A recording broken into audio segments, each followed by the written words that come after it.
Good morning. My name is Andrew Healy. I'm a senior at the University of Washington in Seattle, and today I'm going to try to tell you everything that I think you should know about Norway. So bear with me. Here we go. First of all, here's the Norwegian flag. And here's Norway on a map of the Earth. Once we've got that down, let's zoom in a little bit and look at Norway in a closer, more regional context.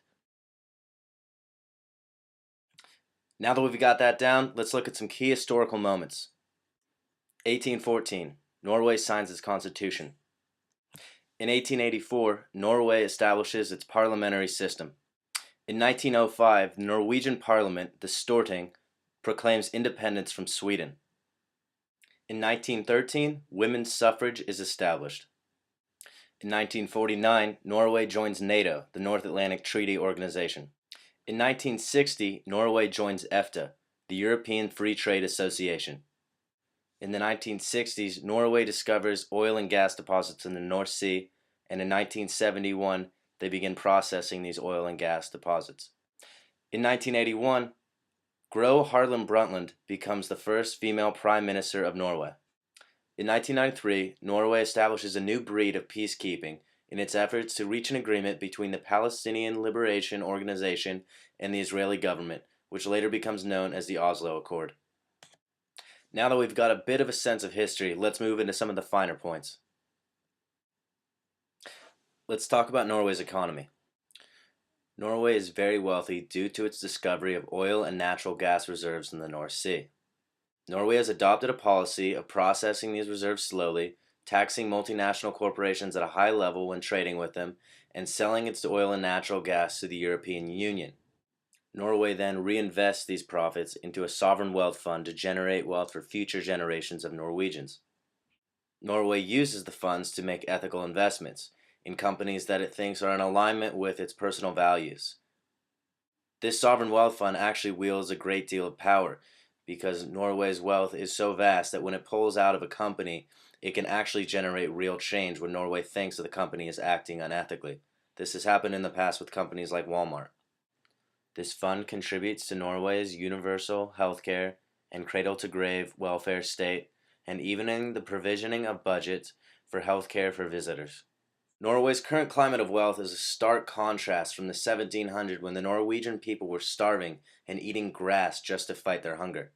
These oil and natural gas reserves are huge for Norway's economy. Between 1991 and 1996, they accounted for 42% of Norway's exports. Norway also has a highly lucrative cod fishing industry, which, along with its oil industry, tie in very closely with its environmental policies. Norway desires a sustainable society based on oil. It sends its oil away for refining and relies domestically mostly on hydropower. When people do use fossil fuels domestically, they pay a very high tax to use their automobiles. Like I said, Norway relies a lot on nature for their hydropower and their fishing industry. Throughout history, when many other countries have failed to act on their depleting fish populations, Norway's government actually stepped in and got the problem solved. At the end of the 1980s, recognizing that its valuable cod populations were risking depletion, Norway's government acted when many other governments sat back and watched and made sure that it readied its fishing industry until its cod population could revive. This was not an easy thing for them to do, not for the government, not for the Norwegian people. Many people lost their jobs in the fishing industry, but it was a necessary step. Despite many businesses being forced to close, the government succeeded and the cod population bounced back, and thankfully for that action, cod is still a vibrant industry in Norway. Speaking of cod and the fishing industry in Norway, I spoke to a student that's studying abroad at the University of Washington from Norway right now, just to find out some information about daily life in Norway. What he told me is that it's customary every morning to take a shot of fish oil. At risk of horribly butchering the pronunciation, I believe it's called Mollerstran, and they drink it every morning to get their vitamin D and their omega-3s. He said that it tastes horrible, so now instead of taking the shot, he just switched over to taking capsules of fish oil instead. Like this one.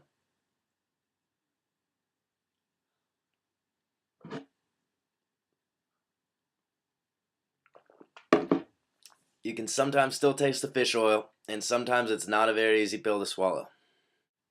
And here, for your enjoyment, is a picture of a Norwegian rowing legend, Olaf Tufte, drinking his morning fish oil. For better tasting fish, I'll share a recipe with you that my professor Christine Ingerbritsen shared with me last quarter for how to really cook a cod. First, you boil the fish, then you take it out when that's finished, you add butter, dill, and white sauce, and you enjoy. And I promise it tastes far better than a fish oil pill. Issues in the fishing industry get a little more convoluted when we look at it through the lens of another issue in Norway's practices, the whaling industry. For a large portion of the world's populations, whaling has become a moral and ethical issue. Many people oppose whaling on the grounds of it being inhumane. For Norway, however, these issues aren't so cut and dry. For Norway, which has always practiced whaling, maintaining its whaling practices is defending its own sovereignty. And not only political sovereignty, but its food sovereignty as well. For many, especially in the fishing industry, whaling is seen as a last line of defense against the possibility of a global fisheries regime. If that doesn't make sense, let me break it down a little further. You see, for those who fear that whaling will be banned, they are concerned that if whaling is banned, then what is to stop someday down the road people deciding that fish like cod and salmon and other food fish should also not be protected as well?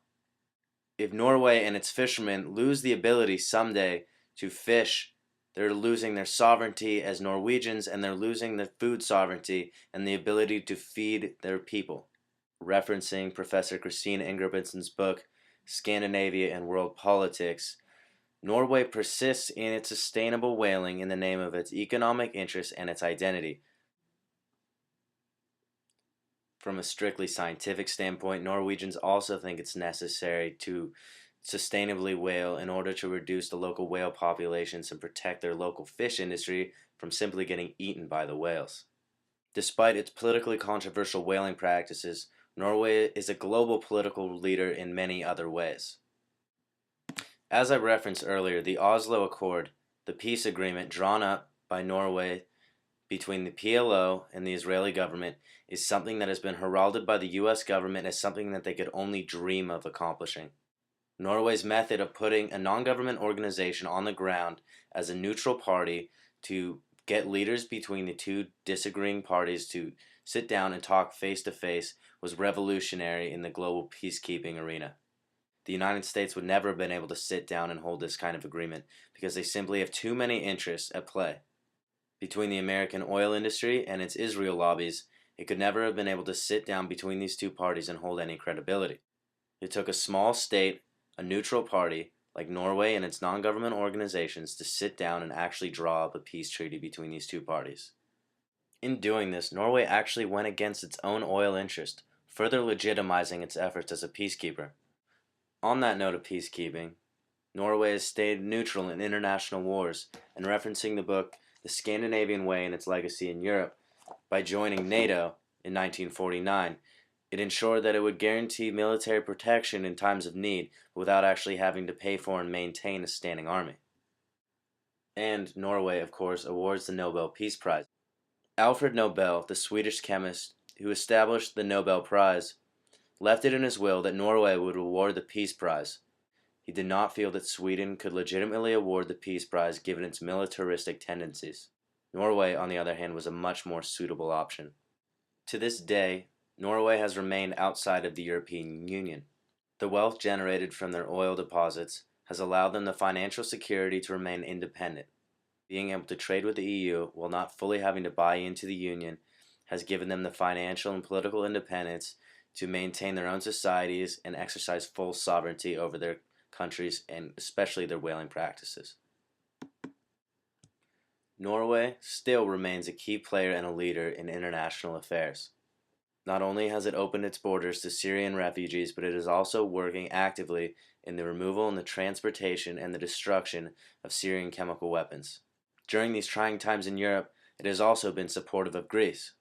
Norway has helped the Greek people, its economy, and its government through its EEA and Norway grants. These European Economic Area grants have been vital in funding social and economic development projects in the country. Norway's great policies have been led by many great leaders, and I would like to touch upon two in particular: Gro Harlem Brundtland and Jan Egeland. Gro Harlem Brundtland is the former Prime Minister of Norway. During her time as leader of Norway, she created a fund for refugees in Norway. Additionally, she was the first Minister of the Environment. While no longer the Prime Minister, she is now on a panel of elders who work on international issues like environmental policies and crises like Syria. Jan Egeland is the Secretary General of the Norwegian Refugee Council, and he is a potential Prime Minister for Norway in the future. He was instrumental in taking the Oslo practice to a much greater international scale. These two leaders are what we know as norm entrepreneurs. They are well-situated individuals in their country who are able to export their ideas from their society to an international level to help our global communities. Leaders like these are common in Norway. Aside from political leaders, the list of great Norwegians also includes Roald Amundsen, a Norwegian explorer of the southern regions who was the first man to reach the South Pole in 1911. Sondre Norheim of Morgedal, Telemark, you guessed it, was the man who invented the Telemark ski back in the 1870s. I guess that would make sense, as skiing first became a sport in Norway. I guess it also makes sense that Norway did so well in this year's 2014 Winter Olympics, placing second overall in medals, with 11 gold, 5 silver, and 10 bronze for a total of 26. Go Norway! Some other great Norwegian inventions that affect our lives every single day are aerosol spray cans, the cheese slicer, cascading style sheets in computer programming, modern gas turbines, and the postage meter. That concludes my presentation. Thanks for tuning in.